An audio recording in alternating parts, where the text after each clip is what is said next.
Good morning or good afternoon, everyone. It's an evening, really. Good evening, everyone. It's a pleasure having you back to class again. This is AFS 220, Wildlife and Fisheries Management. Today we'll be looking at the fifth topic, and I hope that you are going to have an exciting time. If you've been following the class, you will observe that the class has been very interesting. So follow me to the class again. My name is Dr. Awolumate Samuel, your facilitator.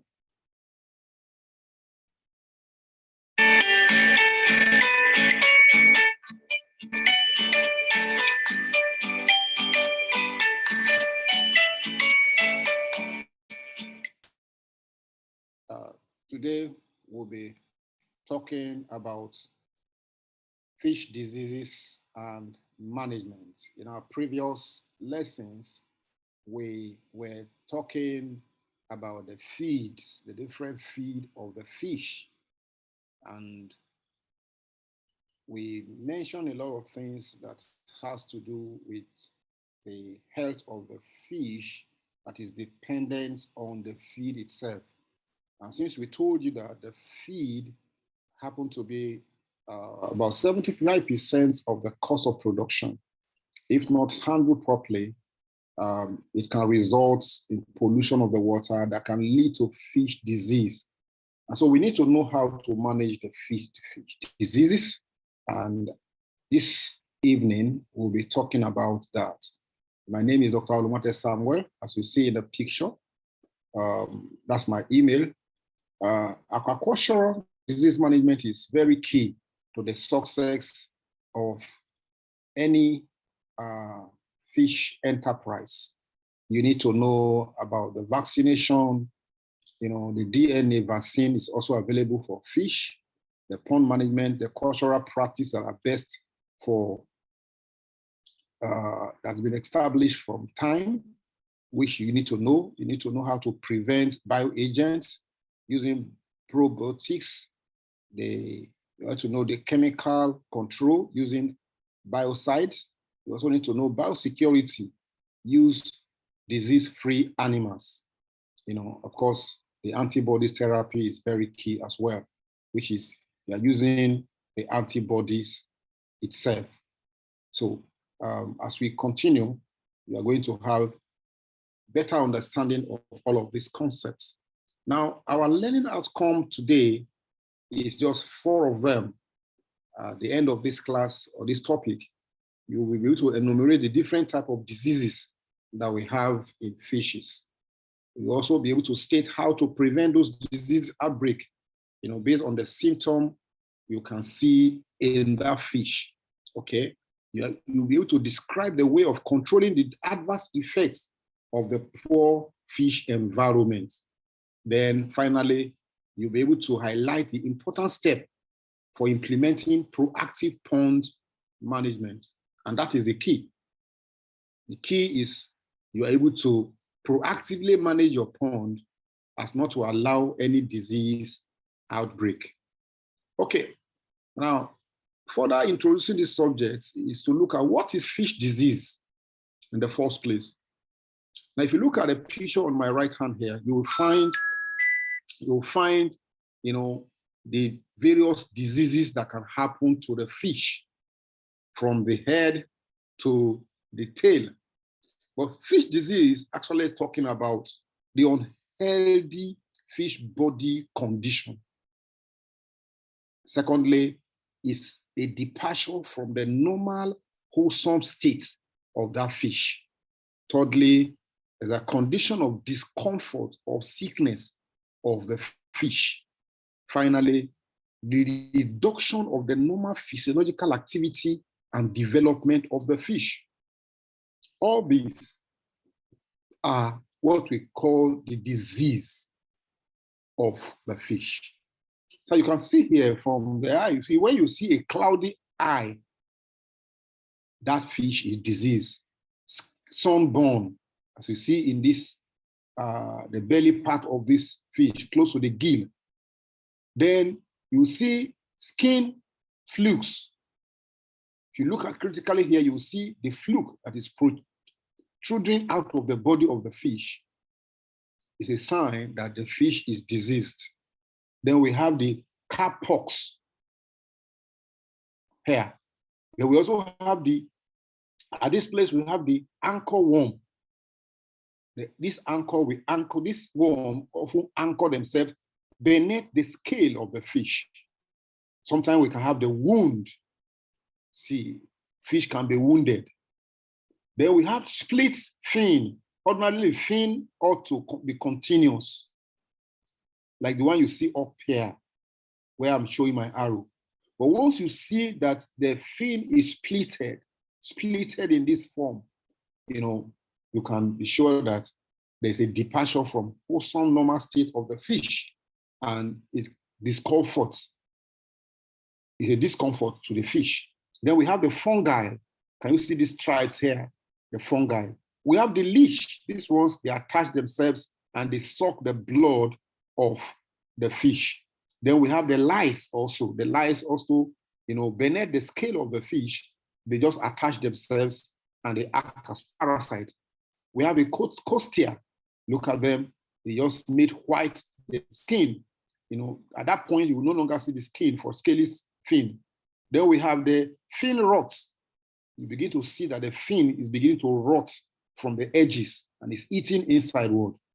Then the drowsy, you see the flap also begin to be drowsy, having rash patches, that permeates, probably sometimes half of the body. Then we have the gill flukes and the gill diseases.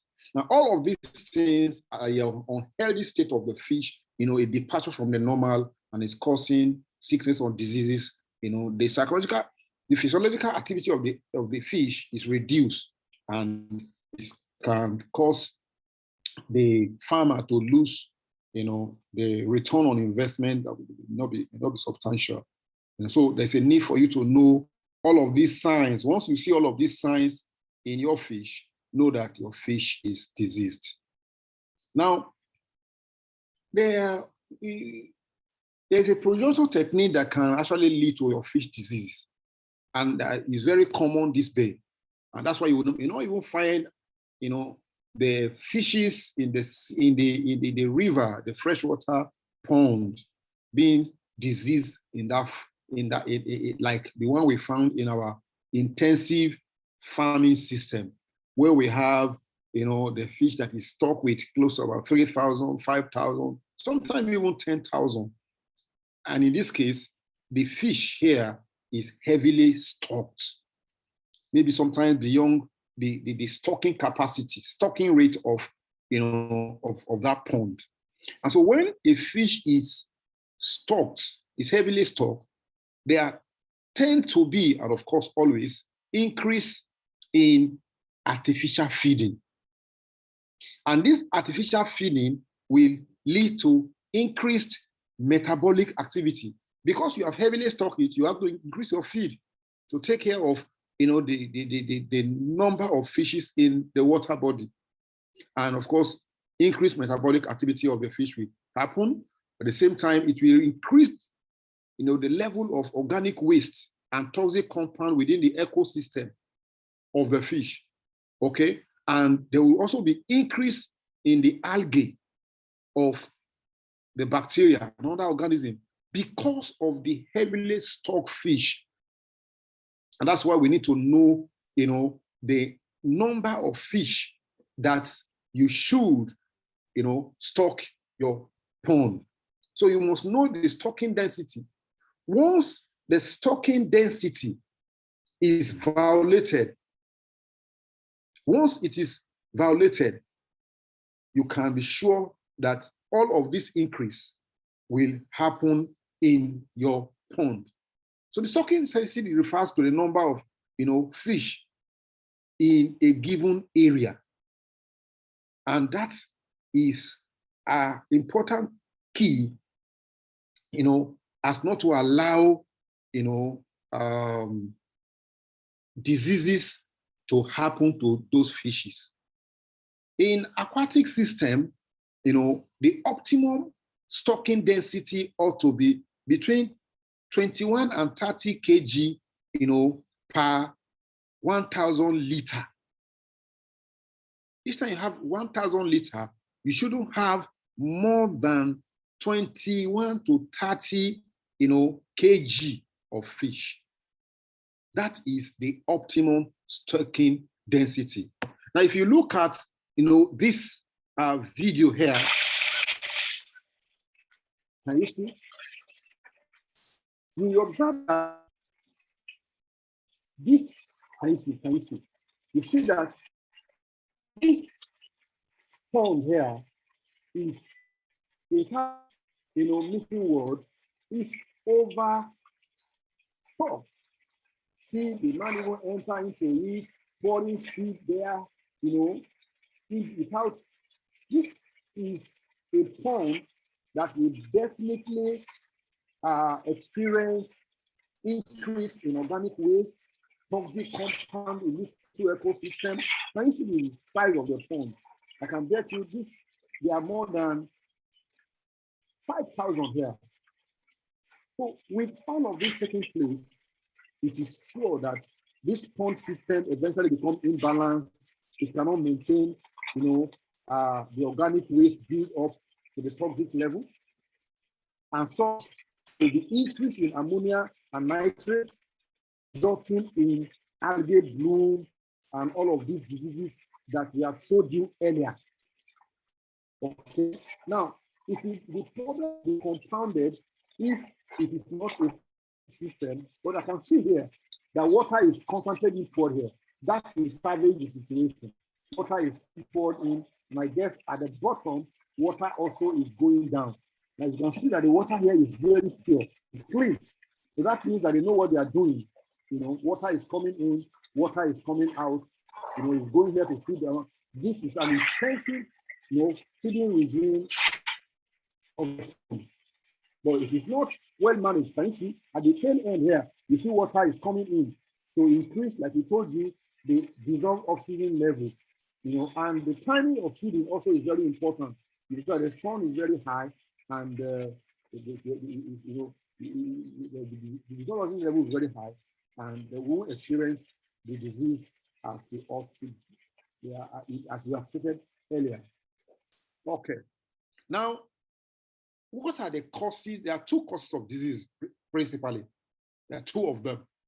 We have the infectious diseases and the non-infectious diseases. And each of them, we have four aspects of it. Now, by your left hand, you can see that the drowsy fish, caused by bacteria, the fungi, the parasite, the virus, all of these are infectious. Whereas the non-infectious diseases, the sunburn, the nutritional gill, and yes, this nutritional gill, this is nutrients caused by nutritional problem, is non-infectious, meaning that it cannot be transferred to other fishes. Now, the one that is most dangerous of all of between these two are the infectious one, and you don't want to take all of that particular diseases, the viral, the bacteria, the parasite, the fungi diseases, for granted. They can wipe away the pond, within days if you don't pay attention to them. I remember my particular story. I didn't know when I was just starting my fish farm, that it was a bacterial diseases. Instead of, I will be teaching us, I'll be sharing with us later what you are supposed to do, if you have that situation. However, I didn't know, and within the next 2 days, my fishes were almost gone. So you need to know that two of them exist. Which one is more dangerous, when it occurs in your pond? Now, it's been completed, it's been known that the losses that we experience in our losses of fish diseases, the inventory, when the inventory was taken, a single and mixed bacterial infection, this bacteria, like I told you earlier, that it's very, very, they are infectious. It can cause 60% of the losses that, we find in literature. So bacterial infections are actually very, very, very, very, very, very, very poisonous, very, very, it has negative effects on our fishes. 60% of losses is caused by bacteria. 45% is caused by other infectious diseases, Then the parasites, infections is like the one I mentioned, like the fungi, yes, particularly the fungi. The fungi happens 6%. Now, all the infectious diseases, all the infectious diseases is 45% put together, while the bacteria is 60%, parasite is 30%, fungal is 9%, and viral is 1%. So if there's anyone that you must pay proper attention to is the bacterial disease. Okay, and looking at the effects really of these diseases, the effect of the infection, because you cannot ignore it. These losses can come in form of the economic loss, resulting in difficulty in quantity. You'll be able to arrive at the quantity you actually projected. For example, if you stock in 1,000 and it's affected by these infectious diseases, you may not even have half of the fish you have stocked. So the next thing is that the cost producer many millions of dollars in direct fish loss each year. So it is being, so these are statistics that has been proven to be correct. Millions of dollars are often lost to this infectious disease. And also the profitability of this industry, of the fish itself, is affected as well by increase in the cost, overhead costs. What do we mean? See, by the time your fish is affected by these diseases, you will not be able to make the expected profits. And so, because of the investment cost on fish capital, which is very high on intensive fish culture, you may not be able to recover. So it increases your treatment costs. Your treatment costs will cause your profitability to reduce because you have to treat that pond. You have to even treat the fish itself. And infectious diseases always lower the feed consumption rate of the fish. And because they're not able to consume as they should consume, their productivity is all reduced. It's ordinarily a healthy fish will be able to will have feed conversion ratio on very high for healthy performance. Now, this statement here is not correct. It reduces feed conversion ratio. That's the meaning. It's not increasing, it reduces it. And of course, number 6, it causes harvest delay. Because the time it takes the fish to recover and start building up more feed, you need to feed it more. That leads to economic loss, like what we said before. And by the time the harvest time is gone, probably you're going to miss out of the markets as well. Now, also, finally, fish-eating bird also, is attracted to the pond. And this also causes further loss. So, like we said, you cannot afford, that's why we'll be talking later on the proactive steps you need to take to ensure that your fishes are not diseased. Now, I'd like you to just sit back a while and ask this question. What do you think would be the impact of this infectious disease on the commercial farm? Now, you see, until you go into actual loss, like we said, millions of dollars, but if you don't calculate it very well, you will find that the impact can be enormous. In recent research that I had, the rates of exit from fish farm is becoming higher than the rate at which people go into this business. And most of it is poor management that lead to the infection of the diseases. And at the end of the day, the farmers exit earlier than they have come into that business. So, but in your own, I want to supply me this answer. Look for the literature. What do you think will be the impact of infection fish in a commercial fish farm? What could be the impact? Okay. Now, let's look at management practices, of fish production. We mentioned briefly before now about we need to put it in perspective, in time perspective, prior to 1980 and after 1980, because aquaculture is a new concept that is gaining ground. But previously, it's been done in the rivers, in big ponds. But now, prior to 1980, we have what we call low intensity, generally resulting in good pond water quality. Like the video I showed you recently, just now, I was showing you that the pond was overstocked. But the good thing about that is that there's flow-through system. Water is continually going out, and I believe under that pond, the water must be going out continually to reduce the nitrite content, the ammonia content of the water body. And so prior to 1980, we have low intensity pond system that results in good pond water quality. However, we also have low overall stress of the pond population.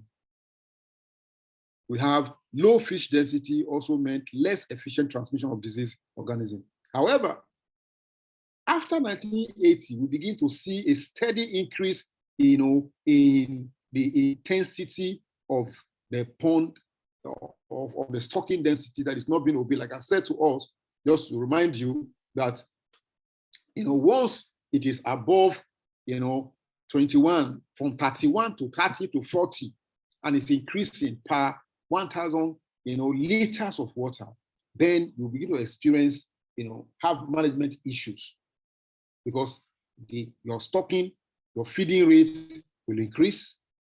And for that reason, because the producer want to be able to harvest, as many fishes as possible, they adopt multiple batch cropping system.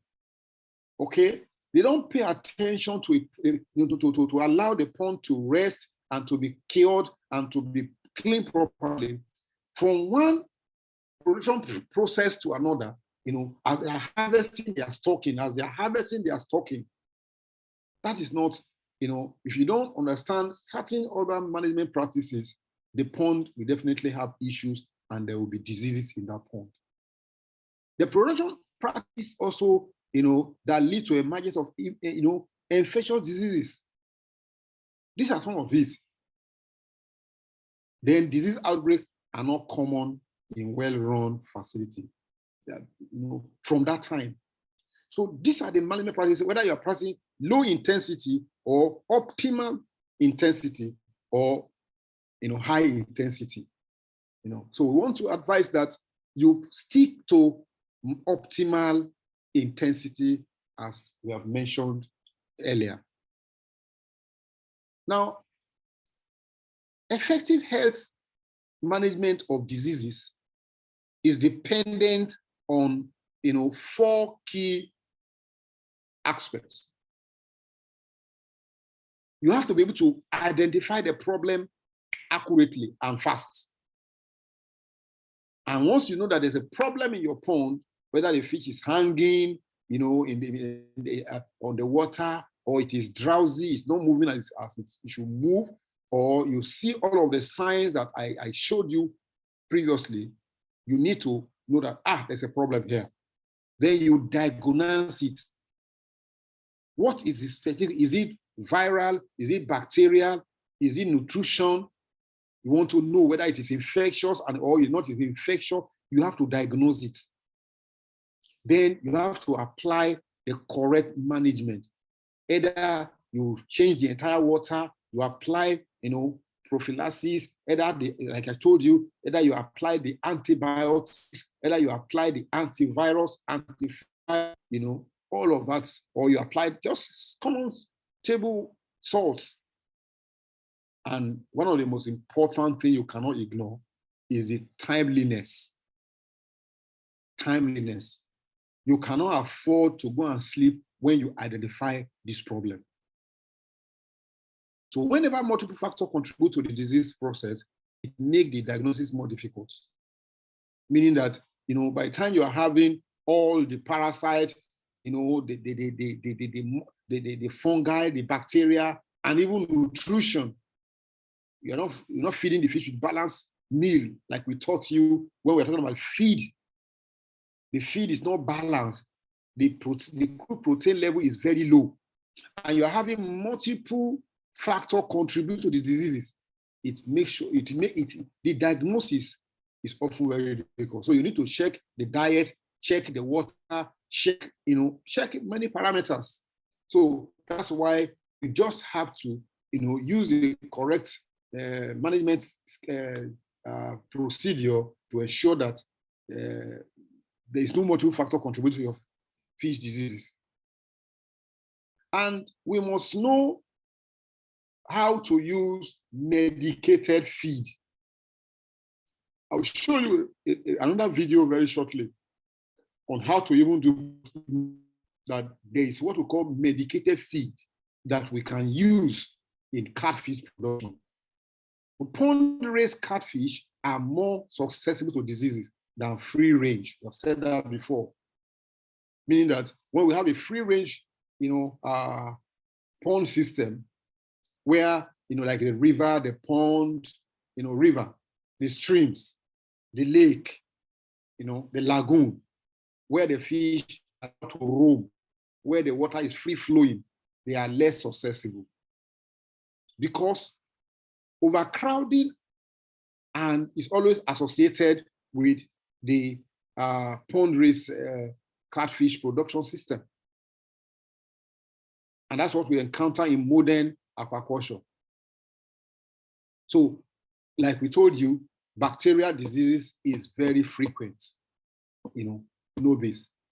But when we observe all of this, like we said, corrective management, we must use medicated feed to control these bacterial diseases that is causing more than 60% of these diseases.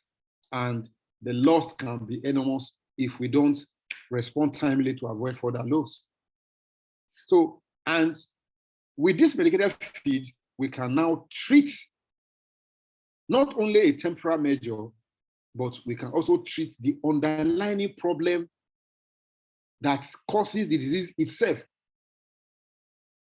What we're saying is that the medicated feed will go ahead not just to take care of the temporary, condition of the fish that is not healthy. It will address the underlying problem. And we can also go further when we want to address the underlying problem by looking at the nutrition and the water quality management scheme, so that we are dealing with the solution at multiple levels, looking at the feed, looking at the water, looking at the fish itself. And that's why the first 3 or 4 topics that we taught, are basic foundation to all of this. If you understand the morphology of the fish, you understand the fish itself, you understand the ecosystem, you understand the feed, then you will not have problem, by when there's an error or of error in any form, you'll be able to handle the situation, arrest it with medicated feed, so that the problem can be corrected, right from the beginning, its onset. So, but we say so much about the bacterial diseases, which is very common, which affect our fish more than even the viral, the fungal disease, and of course the non-infectious diseases. What are these bacteria? Bacteria are tiny single-cell organisms which live in the water, the sediment, on the surface, and the intestine of fish. They can find in water, in the sediments, on the surface, and intestine as well. Most bacteria are beneficial and essential to life. That is the irony of it. Most of them, but few of them are not, and the few of them that are not, they can cause, very dangerous effect on the fish, thereby causing fish loss. And of course, the beneficial one, they help to digest the food, produce vitamin, as well as breakdown of the ammonia and organic debris in the environment. However, the fishes are also susceptible to the bacterial pathogen. Many of these fishes are capable of causing diseases that are considerable, lost. We call it, they are saprophytic in nature.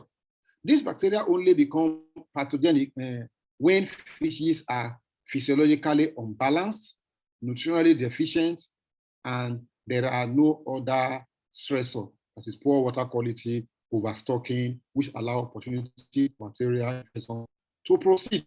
Saying here, we are saying that the bacteria are good in themselves.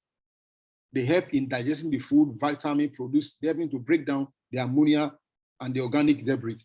However, if you do not have balanced diets and you do not have the right water quality parameters in the right proportion, the dissolved oxygen level, the pH, and the ammonium, they are in the right proportion, you do overstocking, then you are exposing the fish to what we call opportunistic bacterial infection. Some of these bacterial pathogen of fishes are very, very, they grow very fast. Okay, they grow at different temperature depending on the aquatic environment of the temperature. So we have many of them, and we don't want to expose our fish to the bacterial diseases. Now, like we said, there are opportunistic pathogen and there are obligates. Like we said, if you don't feed your fish appropriately, the opportunistic pathogen will take advantage of them. Always present, and they will not cause any problem. However, if you predispose them to it, they can come in and wreak havoc. Example, is pneumonia, the aromania, and the bata species. This species can cause similar diseases, large ulcer on the side of the fish, dented abdomen, the dropsy we showed you, and the pop eye, exothalmia. And so the flexibata columinaris cause a disease called columinaris diseases or saddleback diseases. You will see, the fin begin to break, because of these infectious diseases. Now, usually an external problem which began by a loss of color, paleness along the back of the fish. As this progresses, large ulcer may develop. Mixed infections of aromonas and pneumonas are common in advanced cases. These are opportunistic, and I'm sure you don't want to give them opportunity to infest your pond. However, the obligates, solely cause fish rather than a secondary problem. This one is a secondary problem, and medicated feed is almost always recommended to take care of these Edrosalia ecaluri. And catfish which are becoming sick of these diseases often stop eating, so easily diagnosed, and treatment is essential to minimize loss. This Erudacia Edwarsilia ecaluri is very, very, very, very dangerous to our fish. And so we need to apply medicated feed to stop its operation in the life of these fishes. Now we need an integrated approach, to be able to manage this pathogen. We need all of that to be in place because they cause great loss. So we need multiple approach to controlling, the pathogen, to managing it. The first one is we need the right management procedure, synchronized production, ear class separation, site farming, site selection, deep water feeding, submerged farming, and rear condition. Now, these are different management scheme, management procedure that you can apply to your pond. Synchronized procedure production means that you can have 10 ponds and you are stocking one, you are leaving the other one, fallow. So that as you are moving the fingerling from this pond, you are moving it to another pond that is fresh. So you can take it to the juvenile section. From that juvenile section, you take it to another fresh pond. It's synchronized. Move from one to another. Side fallowing, you can, like the same thing. You leave it fallow for some time until you are sure that the ecosystem is healthy enough before you introduce your fish. Deep water feeding. These are meant for the fishes that are bottom feeders. The submerged farming, for example, you can submerge a whole tank into the sea, and move it, from one place to the other. Then rearing conditions are also very important to look at. That's where to start from. Then communication and coordination, meaning that there must be, for all the personnel that manage this farm, there must be communication, there must be cooperation. But you must record every operations in that farm as when you are there, so that by the time you are handing over to the next person, he knows what you have done, previously. There must be proper coordination between the man and the fish. Then, of course, below here also, there must be monitoring. You monitor the lice count, the drug resistance surveillance, in the sea, for example, you manage all the wild fishes. They will not come into to introduce foreign diseases into that ecosystem. Then on this side of the divide, let me come here. This guy, you got immunological strategy, healthy diet, anti-attachment diet, selective breeding, and vaccine. You are building the immune of the fish. However, when the situation is getting out of control, you see it in this red, this is blue, that's the best thing to do here. But when you encounter issues, you are supposed to either apply chemical control, physical control, or biological control. The chemical control, strategic use of drugs, rotation of products. That means if you use, I will show you later, if you use one particular drug this time around, the next time you're going to use another drug, so that they will not develop, the fishes will not develop resistance. Disease will not develop resistance to that previous drug you have used. You're going to use oil-based chemical so that it can attach itself to the body of the fish for effective healing process. The physical condition, barrier, skirts, electrical fence, that is, these ones will not allow any other fish to come into that region as to introduce strange viral diseases or fungal disease or even bacterial diseases, more importantly, to the ecosystem. The lesser optical, the lousing is another very important physical control measure. The mechanical, the thermal, if you know how to manage the thermal effects of water, you can control the diseases. And the diseases cannot tolerate certain level of temperature. So if you know the particular diseases, you can apply that heat. You can raise the temperature, which is not hazardous to the fish itself. Then you can control, the spread of diseases, earlier. Ultrasound also is another physical control measure. The biological is very very, very simple. Cleaner fish, filter the fish organism, and you also be able to deal with lousy, pathogen as well that attach itself to the fish in the ecosystem. Now, like I told you before, these are the picture of the medicated fish for the goldfish, and this is also for intestine parasites. Okay, the anti-parasite, medicated fish food that contain antibodies. Antibodies are drugs purely designed to control bacterial infection, but they do not control parasites, fungi, and viral. Okay, these antibodies, bacteria principally. Okay, there are many different types of antibodies which the Food and Drug Administration actually approve, for fish. Okay, they are tetramycin and romex.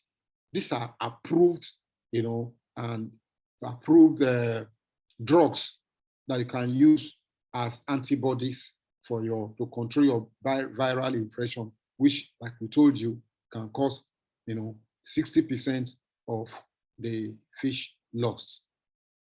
Now, this is the tetramycin, 200 for fish. It's generally drug of choice in aquaculture. Recommended dose is 55 to 83 milligram per kg fish per day for 10 days. Okay, and effective against the bacteria we told you before. Require withdrawal period of at least 21 days, meaning that you cannot allow this fish to be sold or to be used for meal until after 21 days, and should be fed in prophylactic basis. Okay, resistance to oxytetracycline can occur in most bacterial fish, and that's why, like we told you, you must use, when you use tetracycline this time around, you can choose to use romex. Okay, and this is the romex we're talking about. The romex contain two drugs, sulfidimacin and ometoprine. These are effective particularly against the Ictaluri, which is a very dangerous bacteria, diseases. However, it's not effective. You see, some of them are specifics. It's not effective against the Curumari species. Romex is prepared by commercial feed mill and is fed with 22.7 milligram drug per pound of fish, 50 milligram per kg per day for 5 days. Remember, we said that the kilogram is very important, and the days, this is fed for 10 days, this is for 5 days. You must observe the number of days that is required. The withdrawal period for romex for channel catfish is only 3 days. And by the 4th day, it can be sold and it can be eaten. So it's good for the salmon, the catfish, and the trouts. And the good thing about the romex is that it's available as floating feed.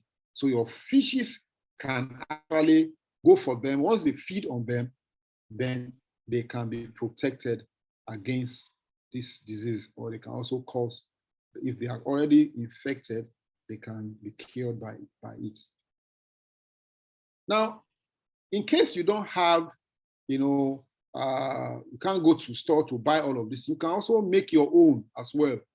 You can do a homemade the medicated feed, yes, by adding them directly to the water body, to the if it's not in the feed, you can mix them together, to make your own.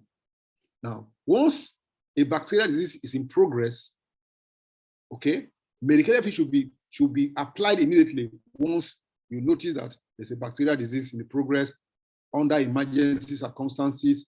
If the commercial feed is not available, you purchase a soluble powder, tetramycin, then the fish is expected to eat 3% of the body weight per day, and each pound of feed should contain 1 gram of drug. vegetable oil, the vegetable oil should be added as well, so it can act as a binder. If you don't have the rumen, that if you bind it, if you use the oil, then it will enable it to float to some extent. Rumen is available in the form of rumen B. Let me just show you a picture of how this thing can be compounded.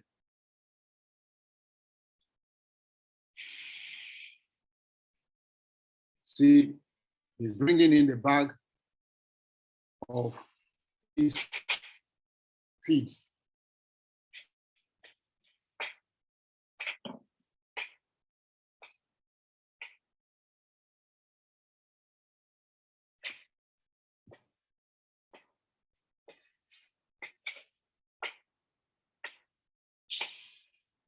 The feed, this is a homestead, the back of your house, you have the pond. The feed is being poured into various bowls.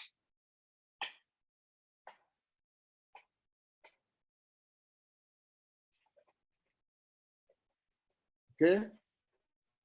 What's next? You add the rumen or the tetrahydrocannabinol. That's the pond there.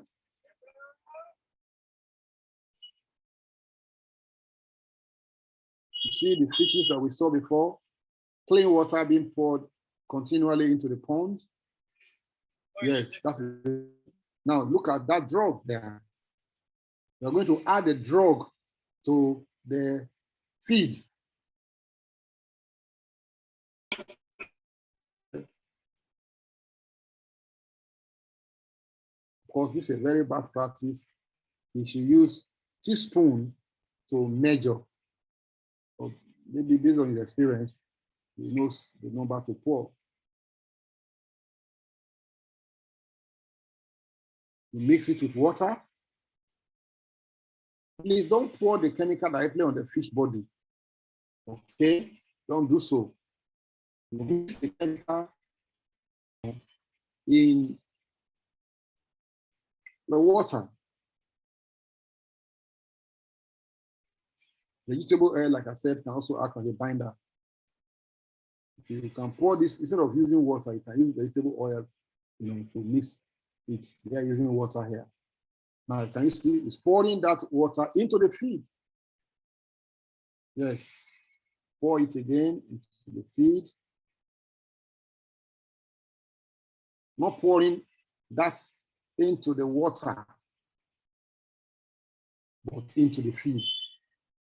Because it's going to go inside. Once they eat it, it will go into their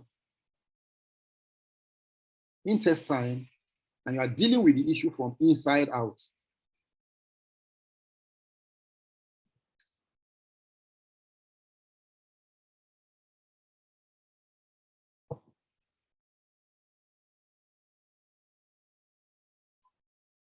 Okay.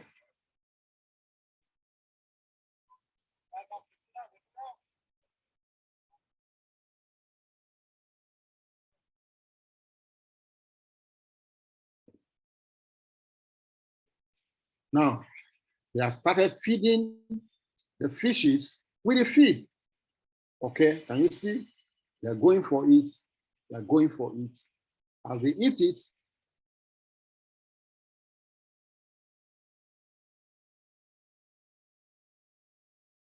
they are being medicated.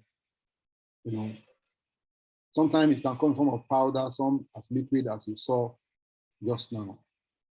Okay, so the advantages and disadvantage of tetracycline and the rumen. The tetracycline also is effective against most bacteria which causes disease in channels. It's also available in many areas at reasonable cost.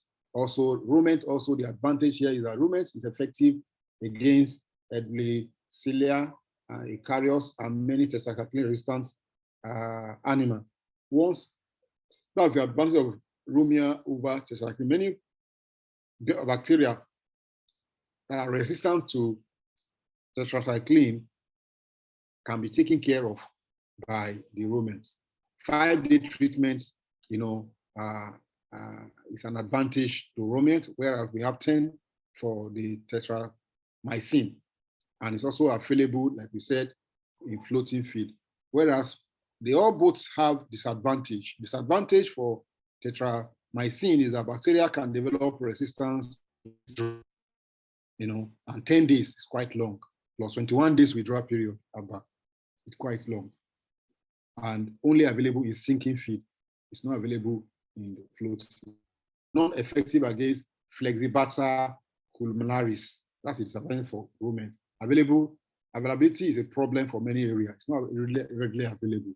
Or most expensive than tetracycline. So, however, the advantage, each of them has advantage and disadvantage. Way of treating disease in fishes. We have 4 different ways by which you can treat these fishes. We can deep treatment, very effective in small number of fish. If you have small number, it's not many, you can just do that. Flush treatment, better, in treating large number of fish. Okay, you flush them. You flush water, treated water, you flush the fish through it. Indefinite bath, chemical is added to the pond and no flushing is done. Okay, you just add chemical directly, to the pond. And feed treatment, the one we showed you just now, they are very, very let me just show you another video also. Do the same thing. Let me fast forward. Fast forward, same thing. Okay. Okay, same thing. Same thing. Here, here we are doing the feeding treatment. This is feeding treatment. Okay. Now, the second thing I want you to pay attention to, the activity 2. Do you have preference for homemade medicated feed, and why? Why? Try and attempt it and get back to me through the WhatsApp or my email or on our discussion forum. Just add your thoughts. Now, step for implementing proactive pond management. You see, if you get it right here, you may not need medication. So you need to know and pay attention to this proactive pond management. Number 1, you must be able to prepare your pond properly. Clean all farm items after use. Grade your fingerling so that equal size are stocked in the same pond. Regulate stocking density. We've told you about the right stocking density will not allow your pond, to experience algae bloom. It will not allow your pond to experience increased ammonia concentration, and use of high quality feed, and reduced feeding rates. Okay, the amount of feed that to give your fish per hour or per time. If you feed them, a particular time, they know when to come. You can feed them particular time, particular place, the right feeding regime. And if you look at this, diagram here on the right hand, we see algae reduction, overturn of water, reduced nutrients, substrate condition, reduce runoff into pond, sun protection, oxygen, that means oxygen is the pH monitoring, the carbon, source. All of these things we produce when you have, reduction in algae, you don't allow turnover of water. The water structure is at optimal. You reduce nutrients, you give them the optimal nutrients. The substrate condition is in the right state. When you have all of this, you're going to have a healthy bacteria that will not become, pathogenous to your fish. So all these 6 steps, if properly observed, you are taking proactive pond management that will not allow, your pond to experience any disease at all. Your production, will be optimal. Your production will be optimal. you are going to enjoy, the production of fish. Return on investment will be very high, and you can be sure that you will stay in the business on a sustainable level. So I want to advise strongly that those of us you should know this, and if you are going to go into fish farming, you must take all of these proactive steps so that you can have healthy fish, each time you go into your production. So I wish you the best. I pray that, you study this material. If you have any question, you can email me. We have a WhatsApp group. You can ask your questions by the time you watch this video, and please don't fail to call me each time, you have any questions to ask. Tomorrow, the discussion forum will be open. We expect that you will take advantage of it. Just offer your mind in the discussion forum. You can respond to your colleagues' posts, and I will check it out to see what each of you have done. I wish you the best as you attend your TMA. If you have any question, you can reach out to me. I wish you the best, in all you do.